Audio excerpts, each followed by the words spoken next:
भविष्यवाणी यहाँ देवताओं ने बोली, जो अवतरित शक्तियाँ हुई आज से नहीं कई 100 वर्ष पहले। उन्होंने कहा कि मेरे नाम का परिवर्तन करो, मेरे कृष्ण रूप अवतार लेंगे और यहाँ मेरा द्वारिका धाम बनेगी, जिसकी आपको प्रतीक्षा करनी होगी। उत्तराखंड का एक गांव इन दिनों बेहद चर्चा में है, चर्चा का विषय खास है। अभी हम उसी गांव में है। इस गांव का नाम भुट गांव है। भुट गांव टिहरी जिले के विकास खंड जौनपुर का ये भुट गांव है। और चर्चा का विषय जो है वो इसलिए चर्चा है कि इस गांव का भारत सरकार के द्वारा नाम बदला गया है। आखिरकार क्यों नाम भारत सरकार को इस गांव का बदलना पड़ा, यहाँ के जो ग्रामीण हैं उनसे हम जानते हैं। सर, स्वागत है आपका पहले दैनिक उत्तराखंड में। आपके चैनल को सर्वप्रथम बधाई द्वारिकापुरी की ओर से, जो कि आप यहाँ पे द्वारिका में आई, और आपको बार बार बधाई। पहला सवाल मेरा आपसे यही है कि पहले ये भुट गांव था, अब इसका नाम बदला गया है भारत सरकार के द्वारा। क्या है इसके पीछे पूरा वजह, क्या है पूरी? ये वजह भविष्यवाणी यहाँ देवताओं ने बोली, जो अवतरित शक्तियाँ हुई आज से नहीं कई 100 वर्ष पहले। उन्होंने कहा कि मेरे नाम का परिवर्तन करो, मेरे यहाँ द्वारिका धाम बनेगा और यहाँ कृष्ण अवतार लेंगे, जिसकी आपको प्रतीक्षा करनी होगी। और अभी जो वर्तमान में जो नाम चेंज हुआ, यहाँ पर कई देव शक्तियाँ अवतरित होती है और बलराम को यहाँ का कार्य दिया गया कि यहाँ पर जो कार्य है आप यहाँ का निर्माण करो। और निर्माण का मतलब यहाँ मंदिर भी बन गया और हम ये चाहते हैं कि धर्म नगरी बने, तीर्थस्थल बने। 2021 में सतपाल महाराज जी यहाँ पर मंदिर उद्घाटन में आए, उन्होंने घोषणा की थी कि ये तीर्थ से जोड़ा जाएगा, पर लेकिन कुछ समय बीतने के पश्चात उन्होंने भी इस तरफ ध्यान नहीं दिया। फिर यहाँ पर जो बार बार देव शक्तियाँ अतिरिक्त होती है और हम लोगों को बताते हैं कि आप मेरे बात पे क्यों विघ्न बाधाएं करें, आप उसको आगे तक क्यों नहीं पहुँचाते हैं। तो हमने पहले राज्य सरकार को पहुँचाई, फिर केंद्र सरकार को पहुंचाई। तो केंद्र सरकार की ओर से हमें जो नाम 28 फरवरी 2024 को दिया, तो हम केंद्र सरकार का बार बार बधाई देना चाहते हैं। और 29 को जब हमारे उत्तराखंड देवभूमि देहरादून में अधिशासन जारी हुआ, तो हम यहाँ से मंदिर समिति अध्यक्ष श्री बचन सिंह, महिपाल सिंह जो मेरे पास सचिव हैं, और जयवीर सिंह चौहान जी, चैन सिंह और इत्यादि, हम कहीं 4-5 लोग, महावीर सिंह रांगड़ जी भी थे हमारे साथ, जो हम पूर्व विधायक है। तो उन्होंने वहाँ से अधिसूचना जारी कर दिया और जिनकी प्रतिलिपियां विभागों में चली गई है कि आगे से आपका नाम द्वारिकापुरी किया गया है। अच्छा, जो देव शक्तियां आती हैं यहाँ पर, क्या कहा उन लोगों ने कि अगर मैं नाम चेंज नहीं होता है तो क्या होगा? ऐसा कुछ नहीं है, नाम चेंज करें। उन्होंने कहा देखो एक दिन हो जाएगा। उन्होंने कहा देव शक्तियों ने कि पहले मेरे नाम का परिवर्तन करो, फिर मैं यहाँ निराकार रूप से साकार रूप में अवतार लूंगा। मैं निराकार श्री हरि विष्णु जी हैं, वो किसमें कृष्ण रूप अवतार लेंगे और यहाँ मेरा द्वारिका धाम बनेगी, जिसकी आपको प्रतीक्षा करनी होगी। तो हम उसी प्रतीक्षा में हैं। जैसे प्रभु जैसे भगवान कृष्ण गर्भ में आए, तो उस समय भी द्वापर में लोग प्रतीक्षा में थे कि कब कन्हैया महाराज बाहर जन्म लेंगे, और ये जिनका नाम तारणहार था, तो हम उनकी प्रतीक्षा कर रहे हैं, उन्हें तारणहार की, जो कि हमारे भविष्य में हमारे पूर्वजों ने कई 100 वर्ष पहले भी बता दिया था कि यहाँ द्वारिका अवश्य बनेगी। और एक टिकम सिंह चौहान जी थे, जो सीआईबी अधिकारी थे, उन्होंने अपनी नौकरी की इस्तीफा दे छोड़ करके उस सन 1981-82 में इस मंडली में उन्होंने अपनी भूमिका निभाई। और जो भी यहाँ से इंदिरा गांधी जो भारत की प्रधानमंत्री थी, उनको यहाँ से कई डाकें गई, उन्होंने यहाँ के विषय में कोई जवाब नहीं दिया। अब बार बार प्रधानमंत्री जी को भी कहते हैं कि प्रधानमंत्री तक मेरी बात पहुंचाओ और मेरा जो कार्य होगा वो माननीय प्रधानमंत्री नरेंद्र मोदी जी के द्वारा होगा। भारत में एक ऐसा नेता होगा जो कि धार्मिक स्थल और के कार्य करेंगे और जिनके अगुवाई में मेरी द्वारिका पूरी बनेगी। अच्छा, देवताओं के द्वारा क्या क्या भविष्यवाणी यहाँ पहले हो चुकी है? कुछ ऐसी होंगी जो सच भी हो चुकी होंगी? यहाँ पे जो भी देववाणी भविष्य में जो बोली वो सत्य का प्रमाण है। जैसे सर्वप्रथम उन्होंने कहा था कि जैसे अंदर जाते थे, वहाँ बैठते थे और वो कहते थे, सीधे साधे लोग थे, अनपढ़ लोग थे, वो कहते थे कि बात करने के पैसे पड़ेंगे। तो हम तो उस समय छोटे थे, कम से कम युवा अवस्था थी, तो हम कहते थे कि बात करने के कैसे पैसे पड़ेंगे। तो आज जो समय आ गया, मोबाइल में यदि आपके पास पैसा नहीं है तो आप बात भी नहीं कर सकते। देश विदेश की खबर हम घर बैठे हुए सुनते हैं, हर भी चीज़ के आपको बात करने के पैसे पड़ेंगे। ये टेक्नोलॉजी उन्होंने बता दी, जो कि हमारे सामने साबित हुई। मेरे यमुना नदी का पानी जब हम महाशिवरात्रि में पूरे गांव के क्षेत्र के लोग कई सौ लोग यमुना नदी के स्नान करने जाते थे, तो एक जिन पे शक्ति आती थी, नाचती थी, भारवा जी, और अन्य लोग भी थे इत्यादि। उन्होंने कहा मांगड़ में जो हमारे जो गीत होता था उसमें बोलते थे कि मेरे यमुना नदी का पानी नागठाट पहुँचेगा, और जो कि आज सही प्रमाण है, कम से कम 10 किलोमीटर से और जाके नागठाट वो पानी पहुँचा। जब हमारे यहाँ रोड बिजली इत्यादि कुछ ही नहीं था ये उस समय भविष्य में, तो उन्होंने कहा घर घर में बिजली, घर घर में पानी आएगा और ऐसा समय आएगा। तो आज घर घर में बिजली, घर घर में रोड, हर सुविधा सरकार द्वारा मिल रही है। उस समय तो कुछ संसाधन ही नहीं थे और ना किसी ने देखा कि बिजली क्या चीज़ है, और चलो रोड का भी कोई पता नहीं था, गाड़ी घोड़े। उन्होंने कहा जब मेरी यमुना रोड बनेगी तो मेरी गाड़ी ऊपर से पास होगी और देहरादून पहुंचेगी।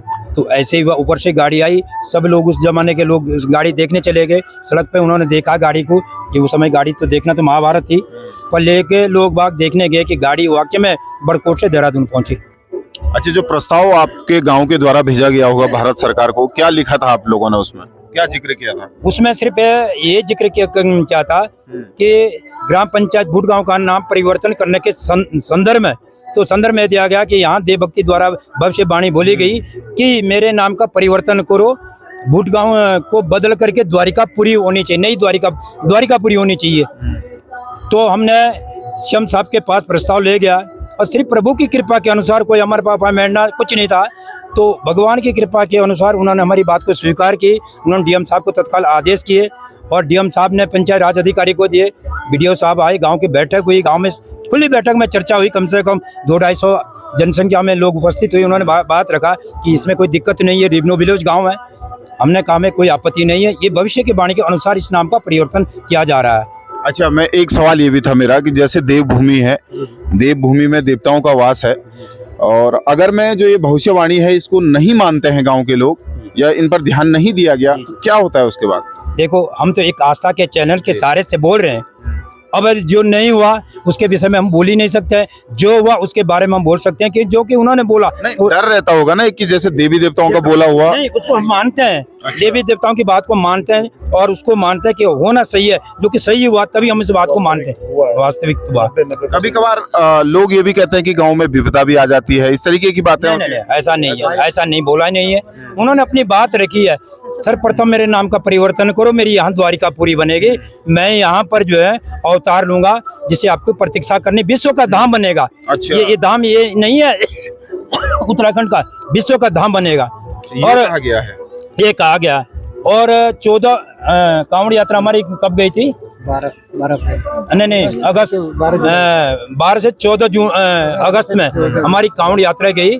लास्ट सावन था और सोमवार को हमने यहाँ पर जो पहली कांवड़ उत्तराखंड की गई, और प्रथम देवभूमि से, जबकि इतना सैलाब हरिद्वार में उमड़ा ताकि नीचे के लोग हमें देखने गए कि ये कांवड़ यात्रा उत्तराखंड की कैसी है। सब लोग हमारे सत्य बात को प्रमाण मानने लगे और हरिद्वार से कांवड़ हमने पैदल आया और यहाँ पर जल अभिषेक करवाया।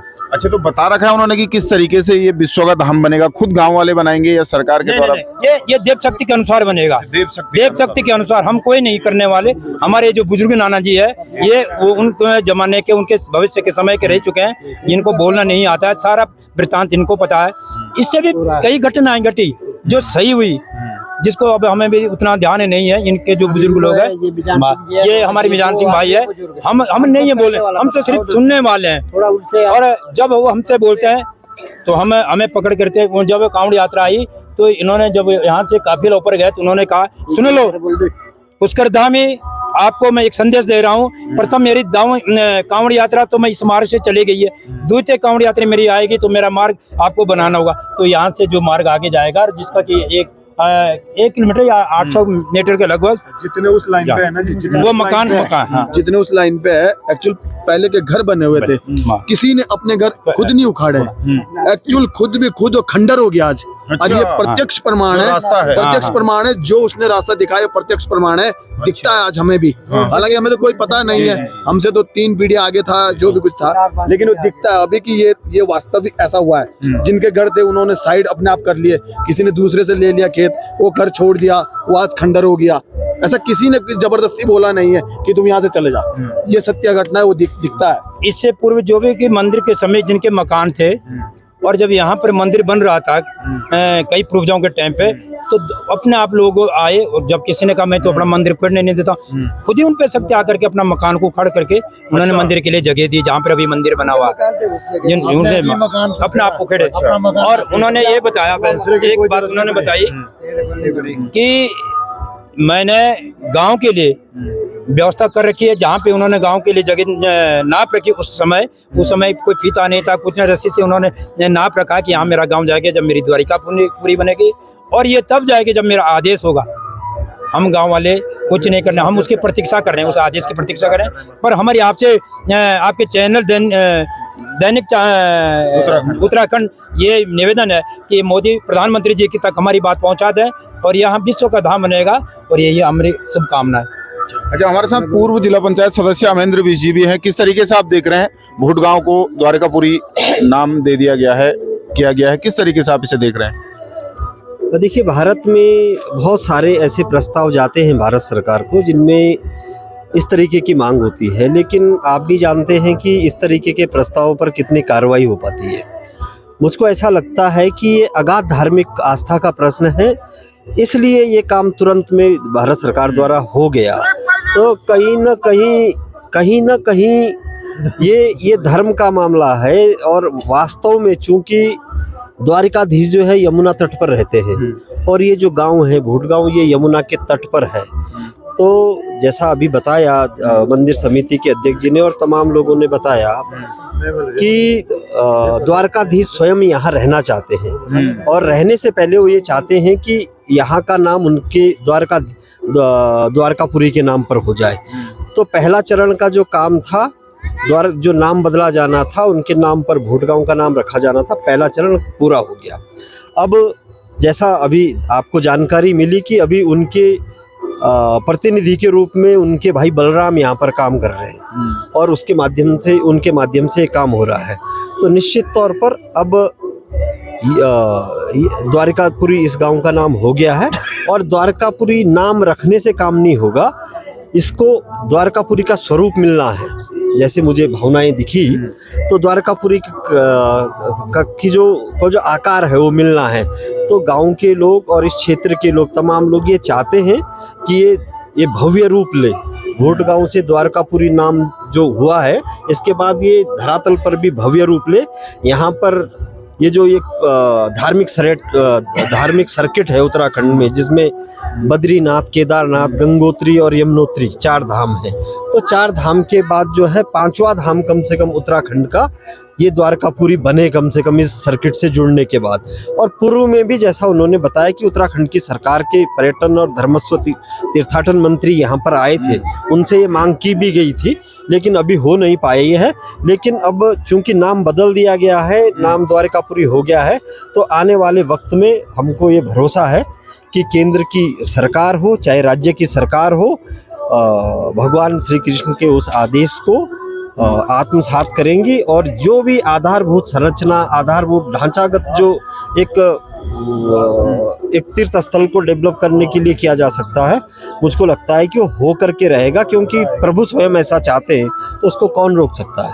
आप कुछ कहना चाह रहे थे, कितनी खुशी है अब नाम चेंज हो गया, जो आप चाहते थे, जो देवता ने कहा था वही नाम। बहुत बड़ी खुशी हो गई जी। यहाँ तो ऐसा है कि भविष्य जो बानी जो करी उन्होंने, देव बानी थी जो, यहाँ तो 360 मंडल लगेंगे, देवताओं के मंदिर बनेंगे, इसलिए द्वारिकापुरी यहाँ का नाम रखा गया है जी। 360 मंदिर लगेंगे हैं? और द्वारिका का वाला प्रचार दिल्ली से आएगा, खर्चा दिल्ली से खर्चा, हाँ, प्रचार दिल्ली का खर्चा, भूट गांव का प्रचार दिल्ली का खर्चा आएगा। द्वारिका का पर्चा, भूट का पर्चा और दिल्ली का खर्चा, द्वारिका का पर्चा और दिल्ली से आएगा खर्चा, भूट गांव का पर्चा दिल्ली से आएगा खर्चा सारा। अच्छा, ये आपको विश्वास है? हमें पूर्ण विश्वास है। अब या तब पल या पल, ऐसा मत सोचो कि 100 साल लग जाएंगे। कल भी हो सकता है, पल भी हो सकता है, साल भी लग सकता है। हम तो मनुष्य हैं, हमने तो प्लान बनाना है, उसके लिए तो कलर पल है। कोरोना जैसी महामारी आई थी, उसके लिए पहले भविष्यवाणी की कि नीचे से जो लोग हैं सब गांव की ओर भागेंगे। अच्छा। हमने सोचा भी नहीं था, हम बचपन में छोटे छोटे थे तब बोल रहे थे, लेकिन आज वाकई में देखा, जब कोरोना की महामारी आई तो सब नीचे से जो है ऊपर गांव की ओर को भागे, सबने देखा कि वाकई में आदमी को छूने छूने से जो है डर लग रहा था, वाकई में ही था। तो उत्तराखंड में जो देवी देवता है इनकी बेहद आस्था है और यहाँ के लोग देवी देवताओं को मानते हैं और माना ही जाता है कि जो यहाँ के देवी देवता है वो बोलते भी हैं। इन लोगों का कहना है कि जिस तरीके से जो इनके भगवान है उन्होंने इनको पहले ही भविष्यवाणी की थी कि एक दिन यहाँ द्वारिकाधीश बनेगी। तो ये गांव भुटगांव था और इसका नाम अब द्वारिकापुरी हो गया है। इन लोगों ने प्रस्ताव जब भारत सरकार को भेजा तो इस गांव का नाम अब द्वारिकापुरी हो गया है। इन लोगों का कहना है कि इन लोगों को भरोसा है, जिस तरीके से उनको उनके देवता ने बताया है कि यहाँ एक समय ऐसा आएगा जब पूरे विश्व से ये आस्था का केंद्र बनेगा, यानी कि विश्व स्तर पर ये आस्था का केंद्र बनेगा। अब इन लोगों को उम्मीद है कि जल्द से जल्द यहाँ पर द्वारिकापुरी बनेगी, जब पूरे विश्व भर से लोग यहाँ पर माथा टेकने आएंगे। इन लोगों का ये भी कहना है कि भुटगांव का पर्चा और दिल्ली का खर्चा होगा। टिहरी गढ़वाल से दैनिक उत्तराखंड के लिए मनोज चौहान।